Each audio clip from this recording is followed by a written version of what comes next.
We've been,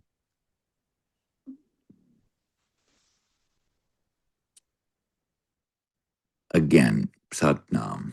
Today is a very special day. We've been working up since the 8th through the 9th, 10th, and 11th to today, the 12th. And there's a lot of information to convey here today. I first want to point out activities of the day or events of the day, and then draw our consciousness, our awareness to much deeper things that could change the way you perceive reality.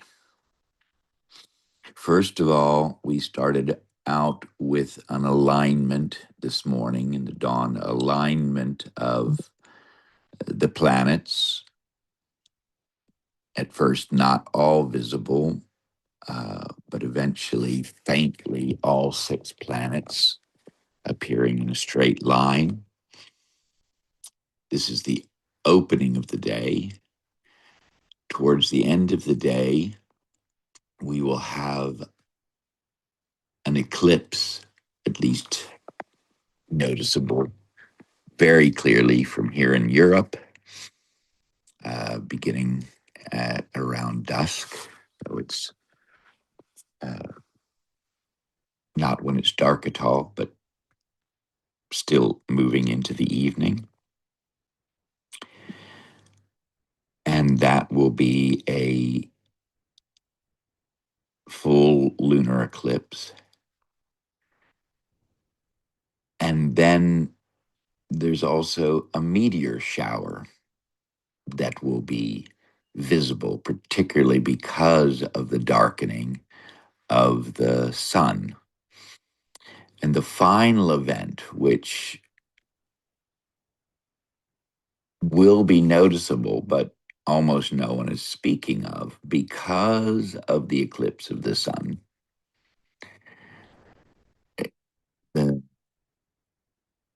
night sky will be particularly dark, and we will be able to best observe the night sky in a way that we almost never do. So the appearance of the Milky Way will be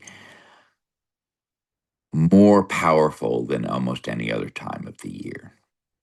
So we have this alignment of the planets, this inner sanctum of our solar system, and a closing by expanding out to the galactic spiral we inhabit, and of course the cosmos beyond. And in between is this powerful event of the eclipsing of the moon and a meteor shower. And this relates to cosmic events that are far beyond our previous understandings. The relationship to the moon goes back to ancient, truly ancient understandings of the nature of the Earth-Moon connection, which we're only coming back to somewhat inhabit. And then, of course, the meteor shower relates to something that, again, ancients seem to have had knowledge of, but we're only just coming to that understanding as well. I'll come to the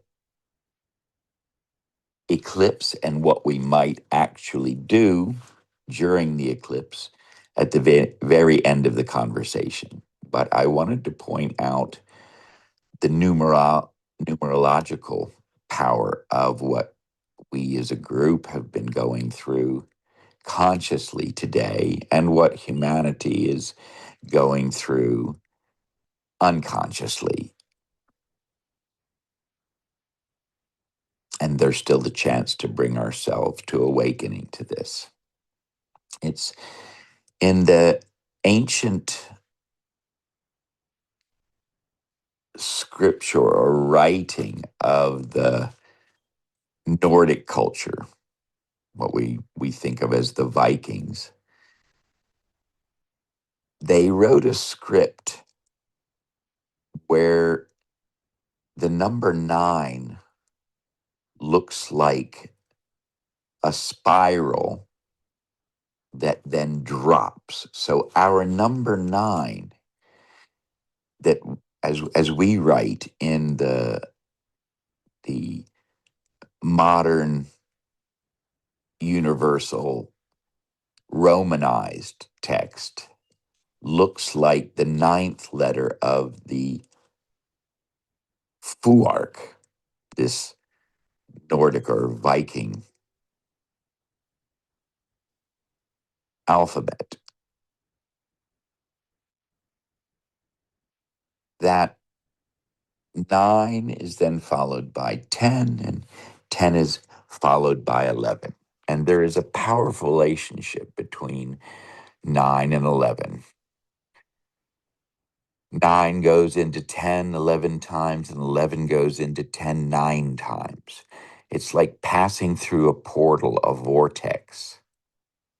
And the understanding of this ancient Fuark and the 9 10 11 is the understanding of the very nature of karma. They called that 9th letter Hazaz. This is, if I've pronounced it correctly, this is the word meaning hail or hailstone. And a hailstone is created in a cumulonimbus cloud. It looks like a great anvil in the sky, the kind of anvil that a blacksmith creates a sword, or a swordsmith hammers a sword on. It's elongated cloud so that there's a cyclone within it. It's a meeting, really a meeting place between two weather fronts, a cold front and a warm front. And where they meet, it creates this downward and upward pressure that the cloud gets stretched up and down to make almost a vertical shaft. And inside that shaft, raindrops begin to cool and fall inside the cloud. As opposed to dropping from the cloud, they fall inside the cloud. But the pressure, the cyclone pressure, pushes them back up. So as the raindrop is falling, it's becoming spherical shaped, losing that tail of a drop, and then gets pushed back up. And as that raindrop is pushed back up, it begins to freeze. So now it's a frozen raindrop, spherical raindrop. And then it reaches the top, the apex of the zenith of the cloud, and the weight of it overcomes the cyclonic force to lift it up, and it drops back down again. But because it's already frozen, it collects condensation around it. So a skin of ice forms around the initial sphere, the initial drop, and it drops down, and eventually its weight is overcome by the cyclonic force, and it's pushed back up. And the second layer freezes. And when it gets to the zenith, The weight overcomes the cyclonic force and it drops back down. So it's moving back and forth, up and down between two still points. One of the zenith of climb or apex, where it begins to fall and freeze, and then the cyclonic force that's lifting it up again, this warm front pushing upward inside the cloud. And it grows in size like onion skins accumulating over it until eventually the weight of the hailstone becomes too great for the cyclonic force, and the hailstone drops. And ancient cultures, shamanic cultures, used to recognize the power of that hailstone. And they would collect as many hailstones as possible, put out whatever they could, and then save that water because they recognized the energetic power of it. And that energetic power is the very same power as karma, that we engage in some self-destructive or self-sabotaging behavior, but we manage to keep on with it because of our coping mechanisms. And so we don't bear the brunt of the negative action until eventually it builds up so much that our coping mechanism no longer can hide the negative behavior, and the consequence falls. We receive the fallout of that negative behavior.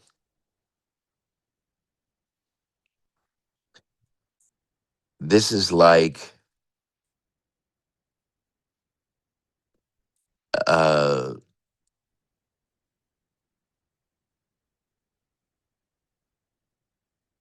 behavior that we get away with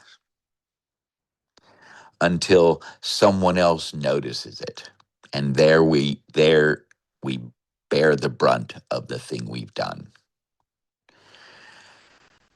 And if we learn, that's great because we adjust our behavior and we do better the next time. But quite often what happens is we move on, and if we haven't learned the consequence of our behavior, we repeat it, and the universe puts up the stakes. What's riding on our overcoming this negative pattern of behavior goes up. The consequence becomes greater until, once again, we drop the ball. We pay the price. Life moves on. We have an opportunity. We're faced with a similar situation. This time, the stakes are even higher. The question is, strike one, you have some leeway. That's an incident. It happens again. Strike two, that's a coincidence. Still, we're given some grace. But strike three, and you're out. Because why? Incident, coincidence, third time is a recognized pattern of behavior. It becomes a habit. And once that habit is embedded in that way, it becomes very difficult to change. So where does this relate to 9, 10, 11? Again, back to this Nordic Fuark, this Viking alphabet. 9 represents karma, the dropping of the ball, recognizing I have a negative pattern of behavior, which leads to 10. Something has to change. This is the 0 point.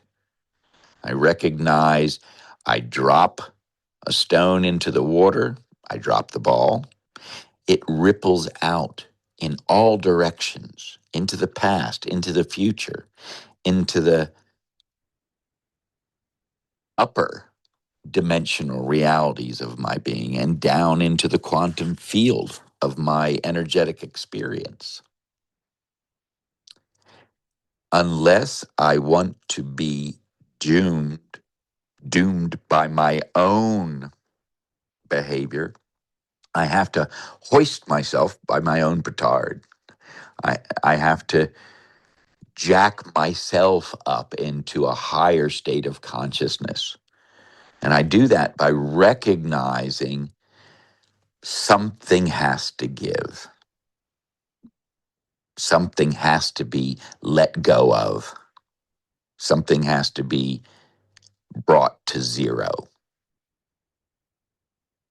And then the 11. This is movement into alignment. Alignment with what? Alignment with my higher self.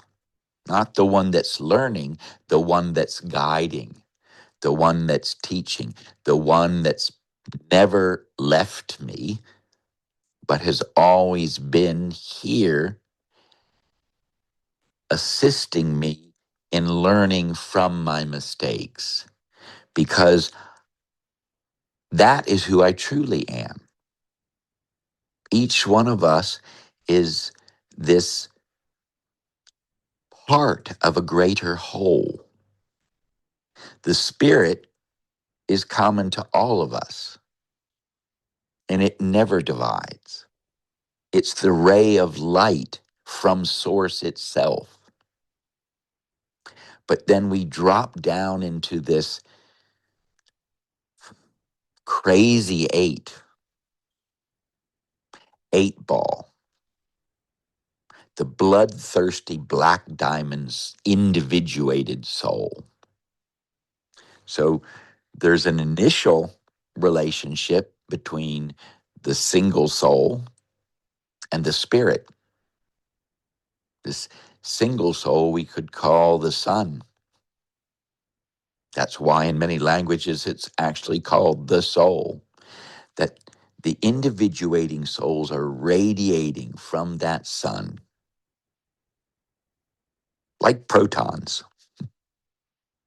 created at the very beginning of time, and like the photons of light emitted from the sun. Who we are, what we are, is light itself. And we get lost in a crazy 8 matrix, which is the dance between the sun coming to the dance hall, we could call it, which is this dualistic dance between the earth and the moon, grandmother moon and mother earth. And in a sense, we live in a long line of grandmothers. The human body in the Sikh tradition is called the body bride. So everyone, male or female, man or woman on the planet, is in that ancient tradition that the Sikh gurus were restoring. We're all in the duality of the bride, of the feminine. And that duality is not a single consciousness, but the experience of energy and matter, animated stuff, animated solid form. And the process we're engaging in is the restoration, the alchemical marriage. So the bride, this physical form that's animated by energy, connects with its awakened, unfettered consciousness. What is understood by physicists today, and actually has been understood by astronomers and ancient astrologers, was that the moon isn't really circling around the sun. Around the earth. The moon isn't really circling around the earth. The two are dancing together around a common center of gravity. That's why the earth might be rotating, but we always see the same face of the moon, which is also rotating. But because they're both rotating and revolving at the same time around a similar center of gravity, we're always seeing the same face of the moon because it's revolving at a rate in relationship to its seeming orbit around the earth. So they're really moving in a almost figure eight pattern. And we have this 8 phases of the moon. The ancients understood that the soul radiated from the sun, the individuating soul, this particle of light, falls to earth and then is caught within the matrix of the moon. And the moon is what, this matrix of the moon is what sends the human soul back to reincarnate, back to reincarnate, back to reincarnate. The way a hailstone falls from the cumulonimbus cloud anvil, that we're here being hammered by the tools of wisdom, the Pistis Sophia, the feminine wisdom. We're being shaped, fashioned like a sword, like a piece of Damascus steel or the best shogun's sword, folded steel, folded 200 times or more. That's what brings the great tensile strength. It's what shapes the self-sharpening sword, that we, the self-sharpening soul, becomes more acute to cut through the dross, to cut through the lies, so that when the opportunity comes, we can awaken and regain our sovereignty. This is the eternal dance of becoming more and more and more aware of who we really are through the process of becoming more and more and more of ourself. The more we become of ourself, the more we understand ourself. The more we understand ourself, the more we reveal our true being. So this is a process of revelation, self-revelation, self-realization, reclaiming the state of self-sovereignty.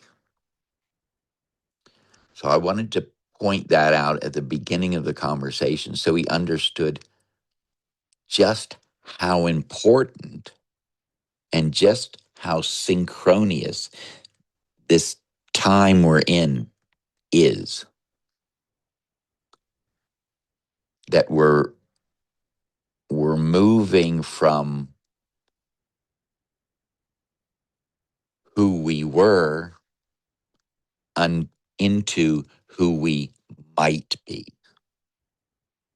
And that's our strength. Our mightiness comes from our possibility.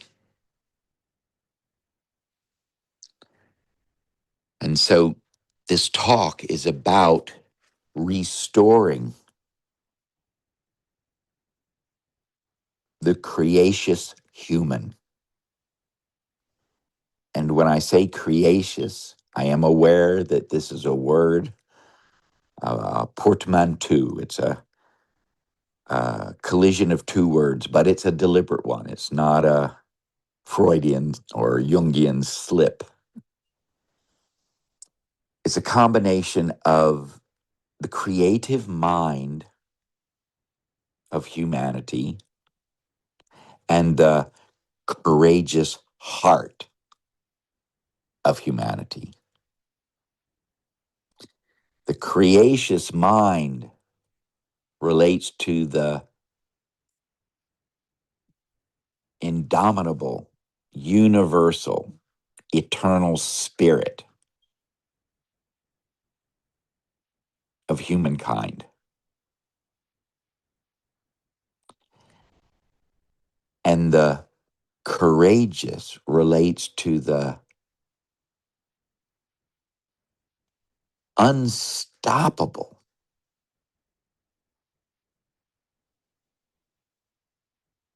ever hopeful, indomitable human soul.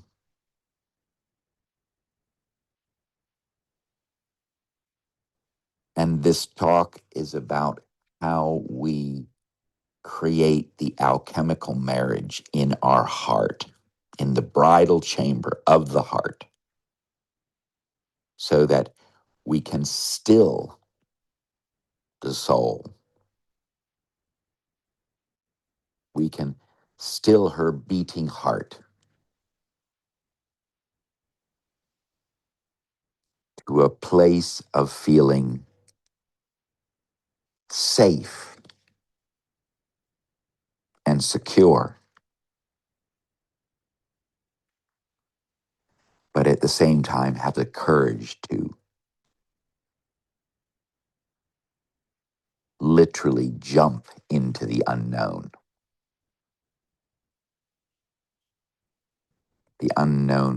field that seems like chaos, to jump into that dark abyss, the abuse, the underground sea of energy, with the utmost confidence that only her husband, Lord, the Spirit, her eternal twin, can give her. This is what so many of recent films have been about. This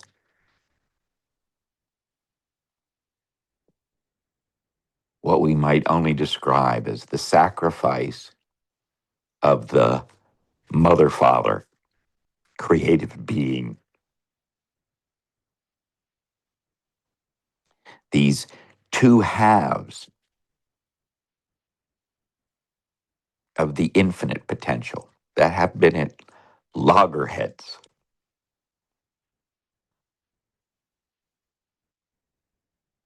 It's expressed in the opera, The Magic Flute. It's been later expressed in a number of films, which Perhaps we can start to look at those. But this understanding of the mother of pure potential and the father of auspicious order,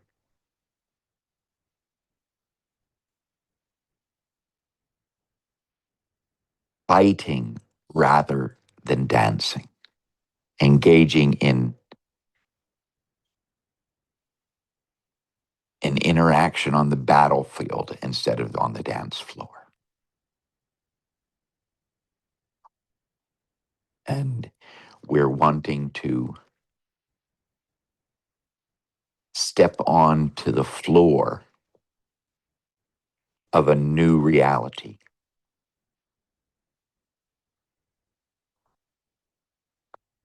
which means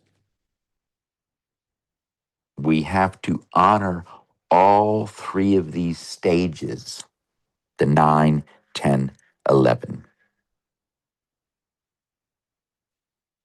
We understand that this 4-day window to step into the fourth phase of consciousness began on the 8th day. Why was 6 afraid of 7? Because 7, 8, 9. To climb to the pinnacle, which is the 7, and then step into the unknown, which is the 8, the dark abyss. To literally climb to the top of a mountain and then dive into its shadow requires great courage. It's absolute abandonment. And that's where we need to have faith over fear.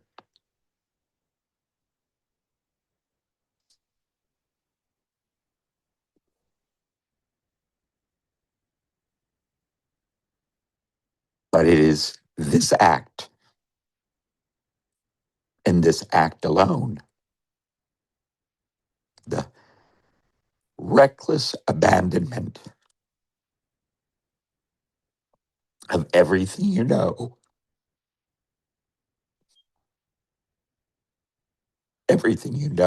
and to hold dear,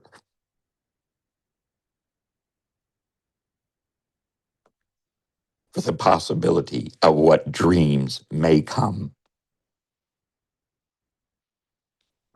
And that's the point. What may come, what might come. Your mightiness as a human being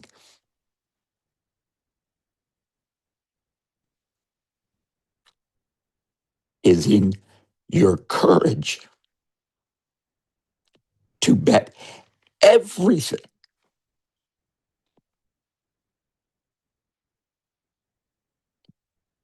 I mean, everything you think you know, everything you think you own, everything you think you have.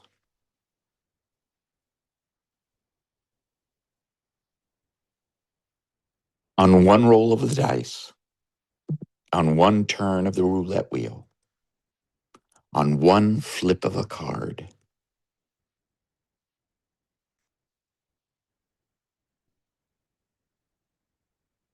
The future you hold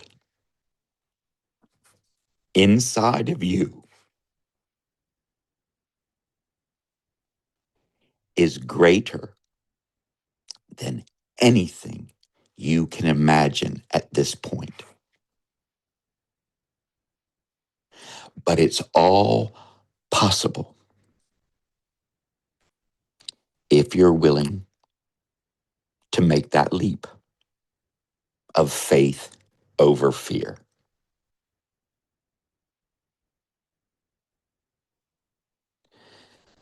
To descend into that silence of the cold, black abyss, that cold, dark, silent sea of the abuse, the absolute.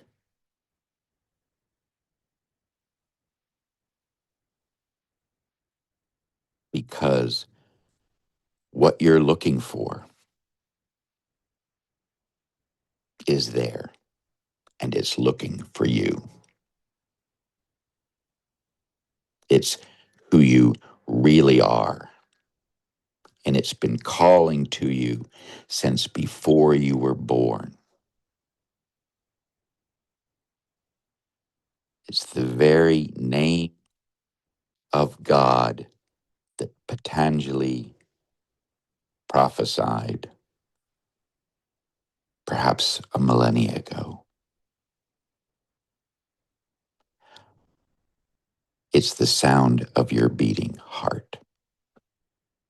Vaheguru, Vaheguru, Vaheguru, Vaheguru, Vaheguru, Vaheguru, Vaheguru, Vaheguru, Vaheguru, Vaheguru, Vaheguru, Vaheguru.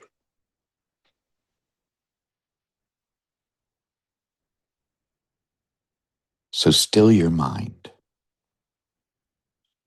and listen.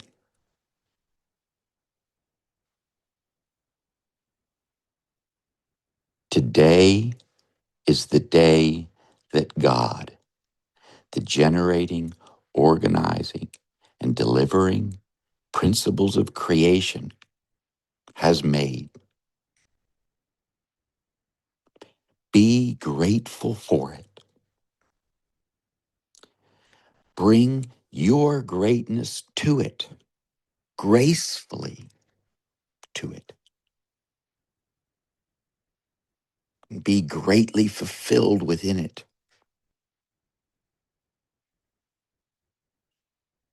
All sins, sorrows, and suffering are erased by listening, simply by listening.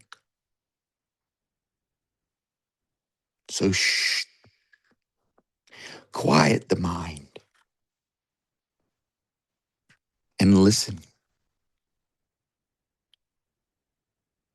for that still, quiet voice whispering to you through the inarticulate murmuring of the heart. Then and only then, lift that voice from the void and rejoice. Celebrate your life. It's a dance. Field fluctuations oscillate every particle node, vibrating every string, strand, fiber of your being.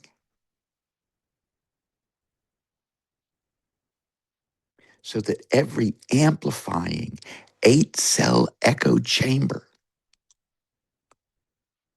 of the pixelated holographic field of your experience resonates in harmony with the rhythm of the universal one.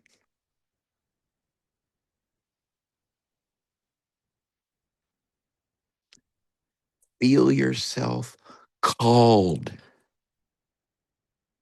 to play your part.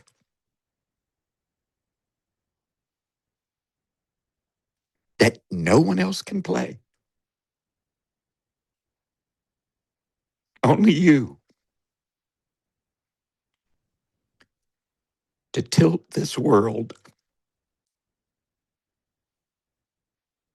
a little farther away from hell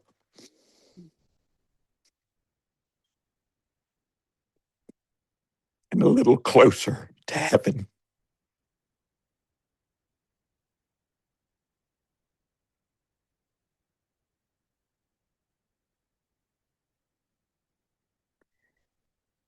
Many are called, few are chosen.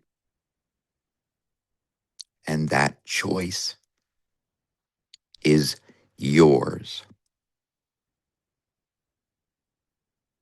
You are the one who makes the choice. We are all the self-select.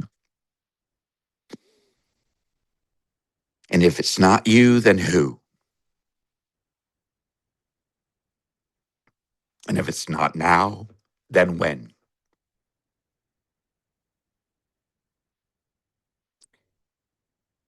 This is the moment.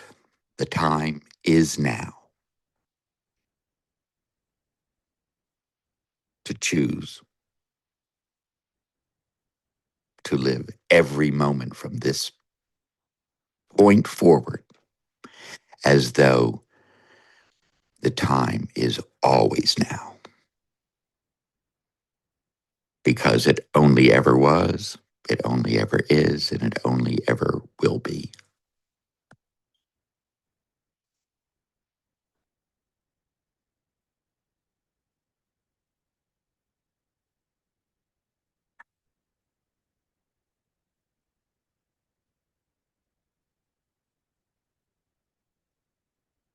Rest in that place. Allow your mind to be open. Allow your mind to become a place that generates miracles.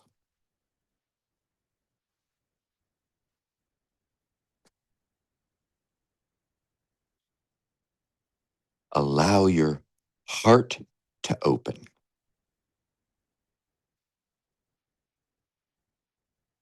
Allow your heart to become a place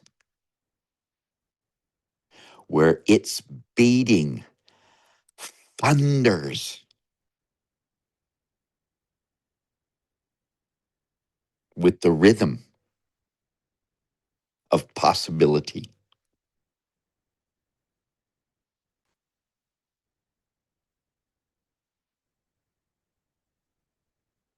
Allow your body, your hands,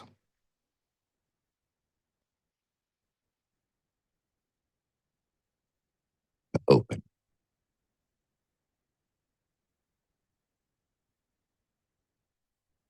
so that it becomes a body filled with light.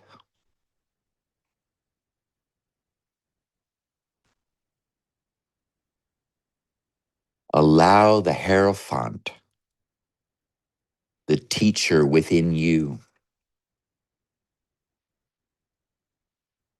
to shine through your head, your heart, and your hands.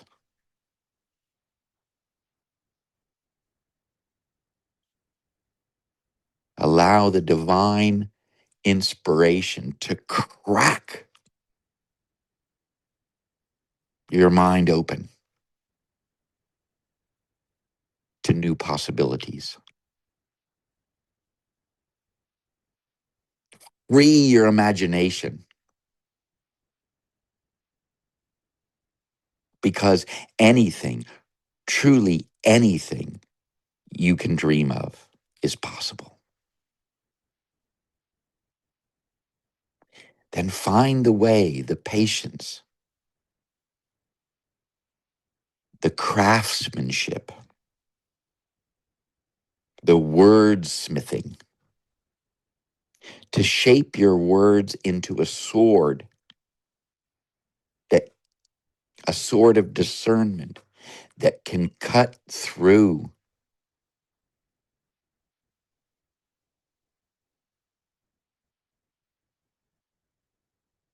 the dross that we are about to be overwhelmed with. So much information that it will be hard to contain a thought for 3 seconds, let alone 3 minutes or 3 hours.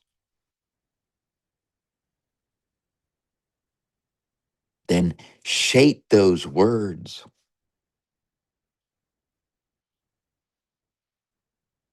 with timeless wisdom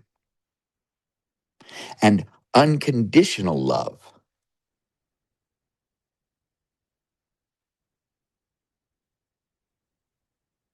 As you're working on yourself to become a sword of truth,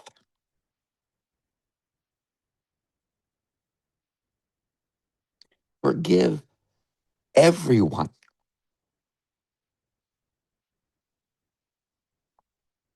In fact, be grateful for every negative pattern of behavior you've witnessed towards you, because those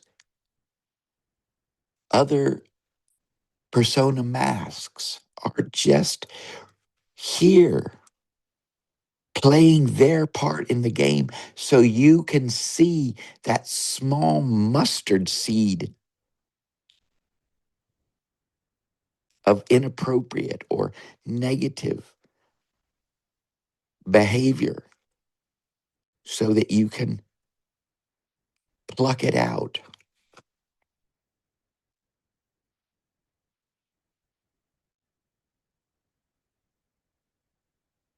Remember, if thy right eye offends thee, pluck it out. What does that mean? The right eye projects what's in the analytical left brain. If you're offended by something outside, recognize you saw it. It was you that plucked that negative thing from the field and then projected it back onto the field.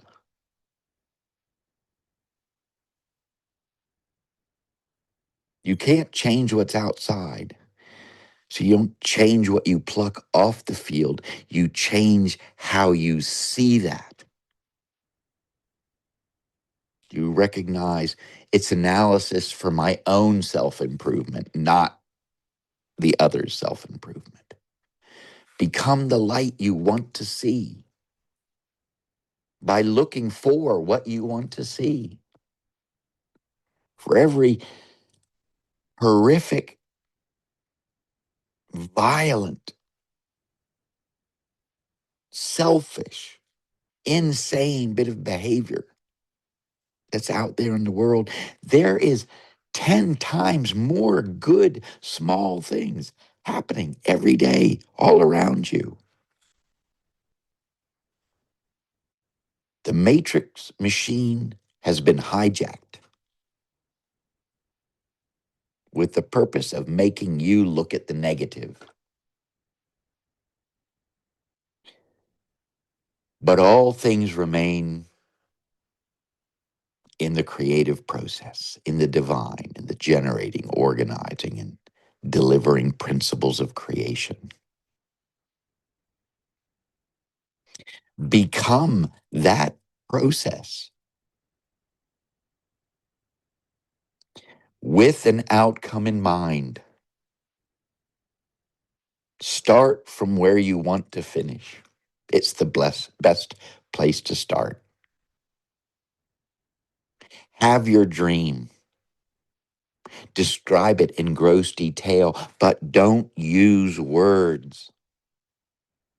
Words are just to get you there, to get you to your heart center. Everything is a symbol of itself.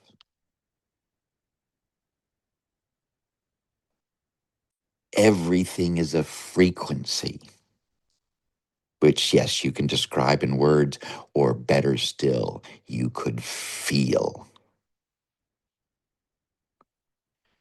Use all of your senses, not just the 5 gross senses. Use your 5 subtle senses. Use your instinct. Use your impulses. Use your insights, your imagination. Use your intuition, and bring them together in one integrated voice. to let your divine truth flow through you in laughter.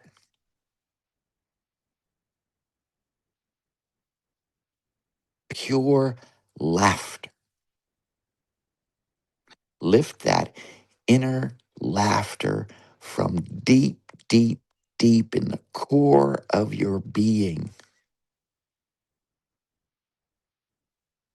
and sing the song you came to sing.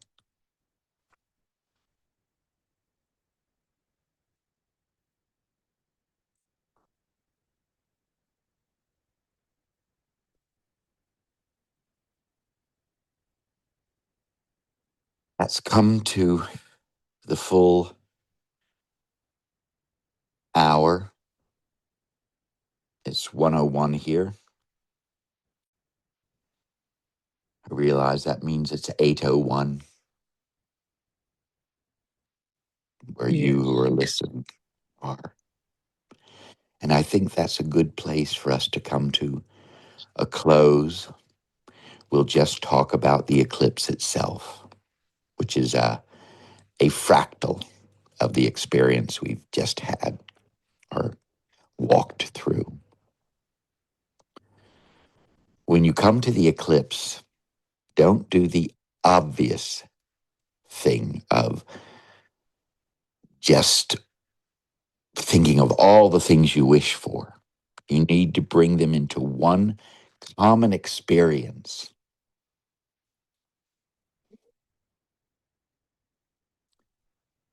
And realize why you're not there yet.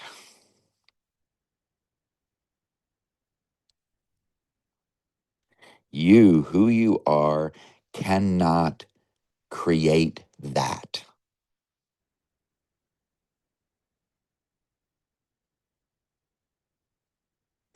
So be aware you're writing a letter.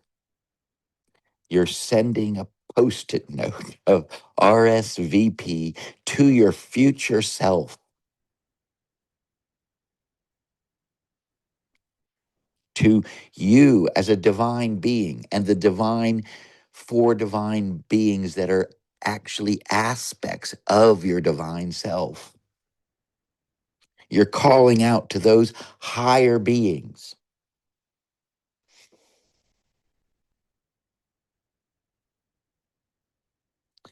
Here is where I want to be by the end of the year. You've written it out in gross detail.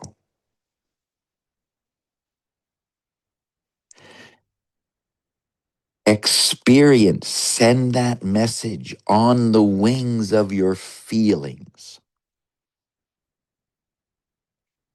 Don't say it, feel it. So you start with, isn't it amazing? And one by one, you bring in every one of those experiences that you want to be part of that celebration. And you're saying to yourself, isn't it amazing that I've crossed through this labyrinth of human experience between now and the end of the year? And isn't it amazing that it all came together? I made it to the center of the maze.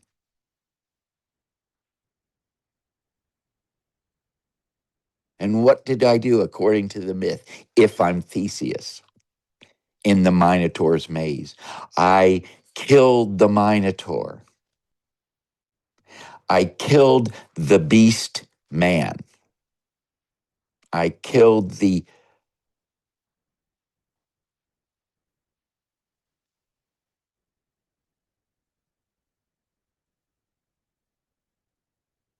abominable being that I have become.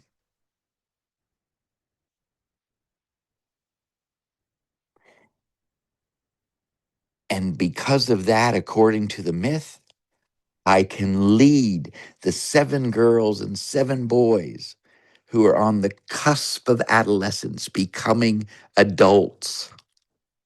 And I can save them. I can preserve their innocence.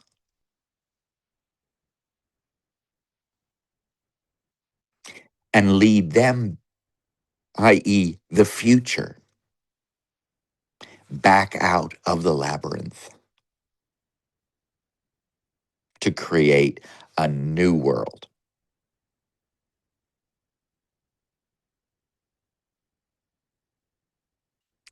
And as the sun, the light begins to return from that dive into the deep, dark labyrinth of the abyss, the empty void, as you've had the courage to do that, you deserve to reap the spoils, which aren't spoils at all. They're treasures, and you deserve to be able to deliver them back into the world, to deliver new possibility. But as you step out of the maze, something like Orpheus stepping out of the hell mouth, you must not doubt. You can't turn back and see if your soul bride is still walking behind you. You have to be like St. George going into the cave of the black abyss,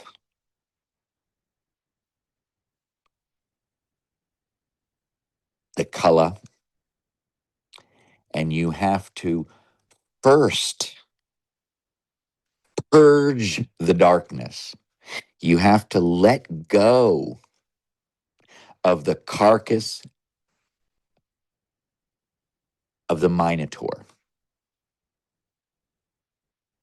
the beast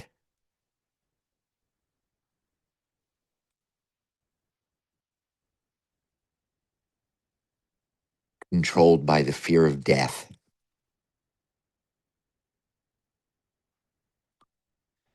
You must become a human being, a light mind being who comes and goes and returns, and comes and goes and returns. You are not a rat. You are not a bull. The oxen's tail cannot pass through the gate. As long as you have one barb of ego left on your tail, which is the barb of the fear of death, you can't pass through the gate. You can't go to the other side, and you certainly can't come back.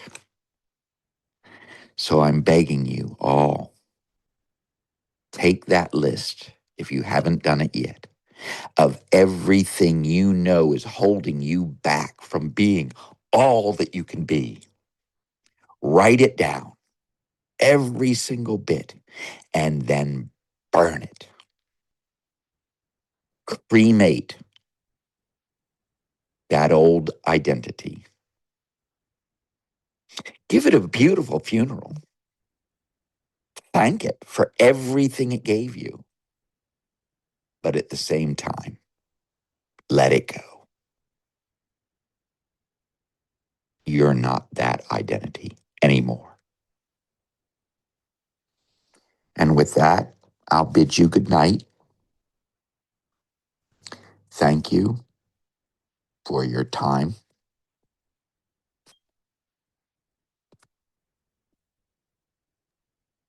Thank you for taking us this journey. It has It's a been div- Thank it's a you. divine it's a divine guided journey that you are facilitating. What you took us through is actually I felt the divine within me and around me. That's the divine. And that's how the divine is feeling. And that's our true self is the divine within us. and in every one of us. For that, God bless you, my brother. And for that, God bless you, my brother.